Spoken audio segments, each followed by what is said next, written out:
Giraffe is an incredible cost planning tool.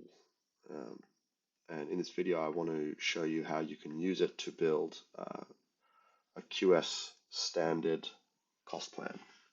Now, I'm not a QS, so I don't exactly know the standards, but I'll show you that with the capability we have, you can do it. And then essentially, you will be able to get a cost plan out um, in seconds. All right, so first thing we're going to do is create a master plan. So the kind of data that Giraffe provides to the QS is the cost data.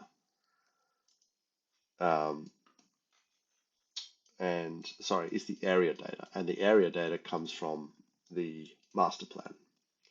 That's what's so nice about Giraffe is it integrates the master plan, the design work, and the costing work. So I'm going to put in a landscape, some trees, maybe shrink them off those buildings. All right, so your architects can be working this quickly. Just, we're a minute in, we got this. And now we are going to start with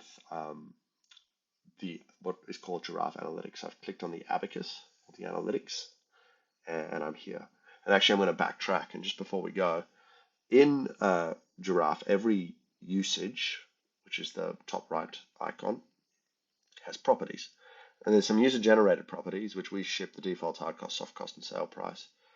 But for my cost plan, I'm going to create some new ones. So I'm going to say cost structure. Let's say for my cost plan, I want to pull out the structure cost. And I'm going to add a new one called cost fit out. And you get to choose whether it's a number or a Boolean. I'm going to leave it as a number. And I'm going to add a final one, which is cost services. Okay, save. All right, now my cost structure I'm going to say is 700. These are fully made up numbers. Fully made up numbers. 700, 1200, 1200, and I click save. Okay, so now I've added to all residential usages in the Giraffe model these parameters. Now, these parameters can represent a square meter rate, or they can represent an absolute fixed sum. Like I could say kitchen cost, right, is $23,000, not a square meter rate. I'm going to start with a blank slate, and I'm going to say costs. I'm going to create that category. Now I'm going to add a measure. And the first thing I'm going to add is construction cost. Slow that down. I go too quickly. Click on that little plus to add a measure. Construction cost. The unit of measure, the dollar. The property I'm going to look for is the gross area, square meters. And then I'm going to look for that cost structure. There it is. So that parameter that I created. And I'm going to go A times B because cost structure for us is a square meter rate. So $9 million on structure. And if I make this go more, that structure cost goes more. If I make it go less, that structure cost goes less. And now I can duplicate this and I can say services cost. And instead of cost structure, I'm going to go cost services. And then I'm going to duplicate that and I'm going to get fit out cost. And instead of cost services, I'm going to go cost fit out. There we go. And luckily those two are the same because they're both set to 1200 a square meter. And if I click on the formula, I can cycle through all the geometries and see what's driving my cost. And if I click on the title, I can edit this thing again. Okay, so let's add total costs. And now instead of looking for a model property, we're going to look for an existing measure. So this component A is going to be our structure cost, and B is going to be our services cost. I'm going to add another component C, and that's going to be our fit out cost. And it's just going to be A plus B plus C. And I'm going to bold that. Total costs. I'm going to change that to hard costs or construction costs. I'll leave that total keyword in there so we can find it. All right, now that's pretty cool. Now, in this elemental breakdown, you can go further. You can have all sorts of numbers in there. Let's make a new category called fees, taxes, and contingencies. create. Oh no, let's just go fees and taxes.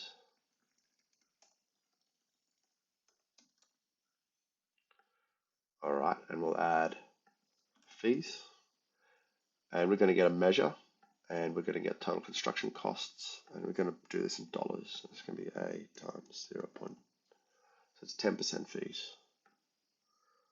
So it's 4.5 million, 45 million. And we'll duplicate this, and then we can say taxes. Again, save construction, say this is 5%, save. And now I'm going to make a new category called contingency. Create. And this is going to be total contingency. Here measured in dollars. And we're going to get the total construction cost.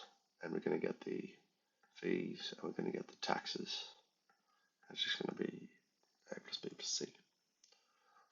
In brackets, times 10%.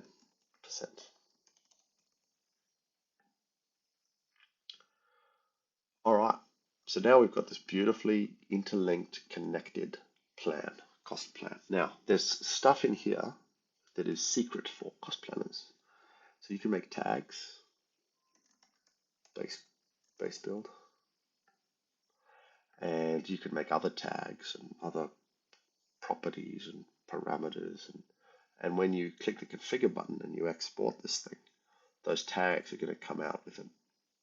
So you can do this really, and then you can use Excel to maybe you only want to show the services and fit out costs as a subtotal. You add some tags, you do that.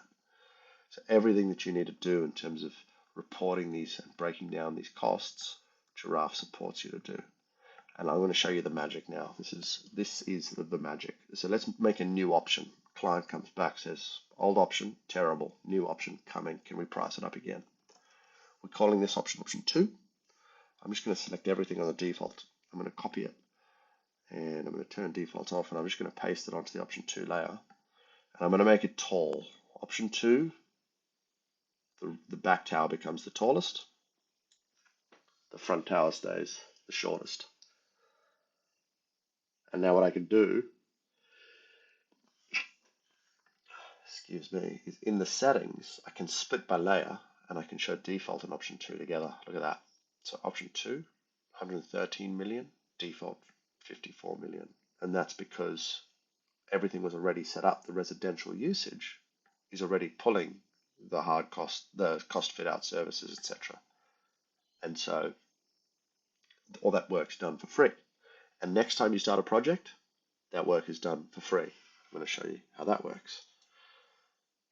Actually, before I do that, I'll just say you're in the meeting and the structural engineer says that ground under this tower is soft. You need to allow an additional over for the structure of this tower. No problem. Cost structure. Let's say it's going to be $1,100. You see that structure cost there is $700 for that tower in the middle. Is $700 for that tower, but it's $1,200 for this tower because we've it's $1,100 for this tower because we've overridden it at the object level. Flexible and very, very powerful. Okay, we're coming to a new project, and your design team says to you, hey, can we use that cost plan from last time? And you say, no problem. Let's go to that template cost plan. Just pull in one of the geometries, doesn't matter which one, the default option, or sorry, the features, just this one. Actually, let's grab, that one, and add one feature. Now, you're going to replace the usage that's already in this project because it's going to come in with cost fit out, cost services, cost structure, and that kitchen cost we added. So that data has come through from that project, from that template project. And now same thing, we're going to import the measures from the template cost plan. I'm going to select all and import all of them. I'm going to override all of them. Boom. Okay, and so what we've got now is in a second, we've got our contingency, our costs, our fees and our taxes, everything that's been done. So once it's done, once it's set up, you can just do it again and again and again across options, across projects, extremely flexible, and efficient.